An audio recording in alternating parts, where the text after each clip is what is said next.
We're headed towards Passover. April 12th is Passover. Passover is very powerful. See, Easter is not our thing. We don't do Easter. Not the embassy. And the church shouldn't be doing Easter. It's a pagan holiday. And there is no such thing as mixing God with pagan. Okay, I know I'm being very tough on this. And Pentecost ain't 50 days after Easter. It's 50 days after Passover. That's what your Bible say. We can't add Constantine and the Pope to our faith.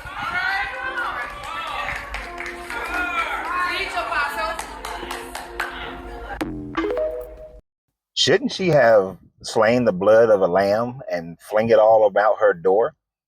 I mean, I guess her red scarf is a supplement for the blood of a lamb that she was supposed to put over her door if she was truly trying to do it, the way they did it back in the day, according to the story. But I guess she's modernizing it and knows that if she put blood on her door like that she would probably have an issue from her homeowners association, and as well as, the animal rights people will probably have a problem with her as well as her county, city, state, and federal government would have an issue with her slaying a lamb and putting the blood over her door. So I guess it's just a new age way of just representing it, because, the culture of the day must be in line with your Bible instead of your Bible. And I mean, your Bible must be in line with your culture of the day instead of your your culture being in line with the Bible.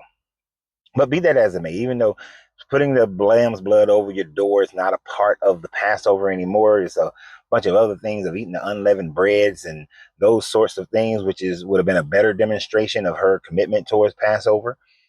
But it is these blood rituals that these people love more so than some bread. If bread would have been much better, but just as this God, Yahweh, El, Jehovah, whatever name you want to give him, loves his blood, of course, the blood representation has to be the one, because it makes you feel good because of the human sacrifice that you call Jesus, supposedly renders you free of your sin and saves your life.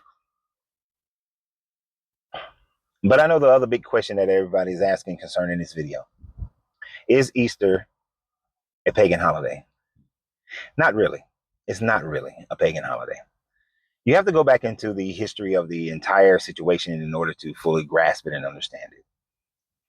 And that is the fact that during the Council of Nicaea, one of the issues that was bothersome in the Christian organizations that were plentiful, like the many denominations that you have today, which is why you still have the disagreements, is the fact that many people celebrated Passover and what would become known as Easter, but Resurrection Day, on different days. It was the job of Athanasius, the Bishop of Alexander, to ensure that the Christians throughout the Roman Empire were celebrating Easter on the same day. So this calculation was done by Athanasius on a continuous basis. Now, back when this first started, there were no Easter bunnies, there were no Easter eggs. So the idea of Ishtar and the similarities that you see with Ishtar, and Ishtar having an egg and bunny, having an egg and bunny, or Orasta, saying that wrong, having an egg or a bunny in later medieval time frames, it's not a correlation to those two. The egg and the bunny comes from two different aspects. The egg was because of the fasting that was going on during this time frame, eggs were an easier item to hold. It wouldn't spoil. So eggs was the preferred food source for people who were fasting prior to their being able to eat in the evening. So eggs were first chosen for that reason. Then as people began to gather, and then most of this was up in Northern Europe, but as people were able to gather, they would gather and give each other gifts of eggs. So there was no Easter eggs hunts.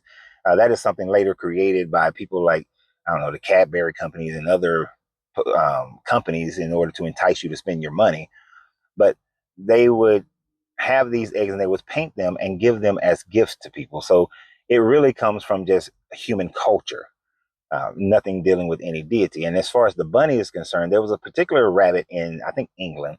I don't know I can't think of the rabbit's name. But this rabbit would seem to be able to get pregnant while it was already pregnant. And so because this rabbit would be able to get pregnant twice, and gestate a different litter of babies during that time frame, they likened it to the virgin birth. They likened it to the virginity of Mary. And so the bunny came about as a representation of what they considered to be miraculous in the animal kingdom at that time frame. They didn't have the science that we have today to understand what was actually going on, but they likened it to that. And so that's how the bunny became a part of the whole scenario. So once again, it had nothing to do with Orashta, and it had nothing to do with Ishtar. But yes, we can see those similarities. We can see that those are animals representing with those two goddesses. And we would easily love to draw that conclusion, but the data just doesn't demonstrate that that's the where the bunny and the egg comes from. But as far as the changing of the date on a consistent basis, it's all based on a lunar calendar instead of based on our Greco-Roman solar calendar. So this is why you get the different dates. Nobody actually knows the true date that it would have been, because we know that the character didn't exist. So at the end of the day, it is all just a made-up fairy tale. But if you really, I found this video abhorrent because instead of leavened bread, which is what you were supposed, unleavened bread, which is what you were supposed to keep for Passover, instead, just like the bloodlust of this God, she chose the blood, the human sacrifice.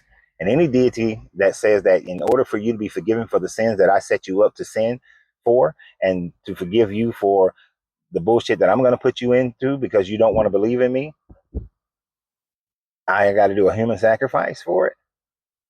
That's disgusting. That's horrible. On the same levels of the cannibalism of the Eucharist. That is horrible and disgusting. And any god or deity that would require that, I would say, is not God or any deity, but it's just some vengeful, lustful, narcissistic, crazed maniac. But hey, happy Easter, everyone. And y'all have a great day. And always remember, you have to free yourself to be yourself because your greatness is non-negotiable. Good journey, good vibrations.